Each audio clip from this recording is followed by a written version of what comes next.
മാസങ്ങളായി തുടരുന്ന ശക്തമായ വ്യോമാക്രമണങ്ങൾക്ക് ശേഷവും ഇറാന്റെ സൈനിക പ്രതിരോധ ശേഷി തകർന്നിട്ടില്ലെന്ന് വ്യക്തമാക്കുന്ന റിപ്പോർട്ടുകളാണ് ഇപ്പോൾ പുറത്തുവരുന്നത്. തങ്ങളുടെ വ്യോമാതിർത്തി ലംഘിച്ച അമേരിക്കയുടെ അത്യാധുനിക നിരീക്ഷണ ഡ്രോണായ MQ-9 റീപ്പർ ഇറാൻ വെടിവെച്ചിട്ടിരിക്കുന്നു. ലോകത്തിലെ തന്നെ ഏറ്റവും ആധുനികമായ സാങ്കേതിക വിദ്യകളുള്ള ഈ ഡ്രോൺ തകർത്തതിലൂടെ തങ്ങളുടെ സൈനിക കരുത്ത് ഇറാൻ ഒരിക്കൽ കൂടി തെളിയിച്ചിരിക്കുകയാണ്.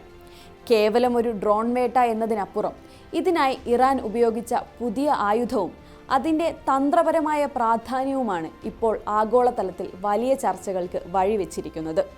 വിശദമായി നോക്കാം. സ്വാഗതം ഇൻഡെപ്തിലേക്ക്.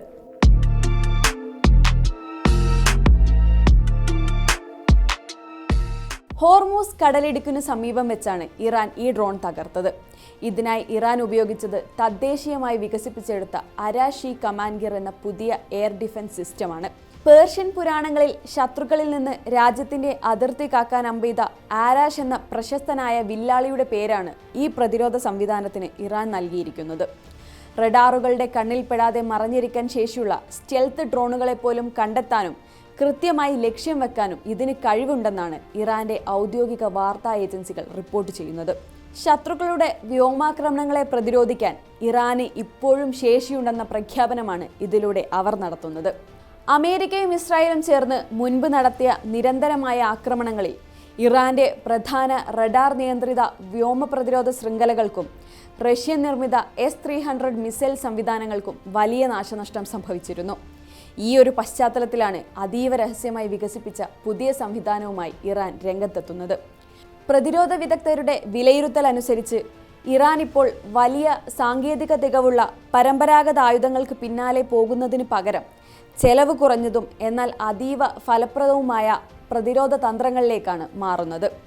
ഇതിനായി വായുവിൽ അല്പസമയം വട്ടമിട്ട് പറന്ന് ശത്രുക്കളുടെ ലക്ഷ്യം പ്രത്യക്ഷപ്പെടുമ്പോൾ മാത്രം ആക്രമിക്കുന്ന ലോയിറ്ററിംഗ് ശേഷിയുള്ള മിസൈലുകളാകാം പുതിയ സിസ്റ്റത്തിൽ ഉപയോഗിച്ചിരിക്കുന്നത് എന്നാണ് പ്രതിരോധ വിദഗ്ധർ പറയുന്നത്. ഈ പുതിയ സംവിധാനത്തിന്റെ ഏറ്റവും വലിയ പ്രത്യേകത ഇത് എളുപ്പത്തിൽ ഒരിടത്തു നിന്ന് മറ്റൊരിടത്തേക്ക് മാറ്റാൻ കഴിയുന്ന മൊബൈൽ ലോഞ്ച് സിസ്റ്റമാണ് എന്നുള്ളതാണ്. അതുകൊണ്ട് തന്നെ ശത്രുരാജ്യങ്ങളുടെ ഉപഗ്രഹങ്ങൾക്കോ റഡാറുകൾക്കോ ഇത് എവിടെയാണെന്ന് എളുപ്പത്തിൽ കണ്ടെത്തി മുൻകൂട്ടി നശിപ്പിക്കാൻ കഴിയില്ല. ഇസ്രായേലിന്റെയോ അമേരിക്കയുടെയോ 5ാം തലമുറയിൽപ്പെട്ട അത്യാധുനിക F-35 യുദ്ധവിമാനങ്ങളെ പൂർണ്ണമായി തടയാൻ ഒരുപക്ഷെ ഈ സംവിധാനത്തിന് കഴിഞ്ഞേക്കില്ലെങ്കിലും സഖ്യകക്ഷികൾക്ക് വൻതുക ചിലവഴിക്കേണ്ടി വരുന്ന ദൂരപരിധിയിലുള്ള ആയുധങ്ങളെയും സ്റ്റാൻഡ് ഓഫ് മിസൈലുകളെയും ആശ്രയിക്കേണ്ടി വരുന്ന അവസ്ഥ സൃഷ്ടിക്കാൻ ഇറാന് ഇതിലൂടെ സാധിക്കും. അമേരിക്കയുമായി ഹോർമൂസ് കടലിടുക്ക് തുറക്കുന്നതും താൽക്കാലിക വെടിനിർത്തലും സംബന്ധിച്ച നയതന്ത്ര ചർച്ചകൾ രഹസ്യമായി നടക്കുന്ന ഈ നിർണായക സമയത്താണ് ഈ പുതിയ സംവിധാനം ഇറാൻ നിർമ്മിച്ചിരിക്കുന്നത്. പുതിയ പ്രതിരോധ സംവിധാനം വിജയകരമായി പരീക്ഷിച്ചതിലൂടെ ചർച്ചകളിൽ തങ്ങൾക്ക് മേൽക്കൈ നേടാൻ ഇറാന് സാധിക്കും.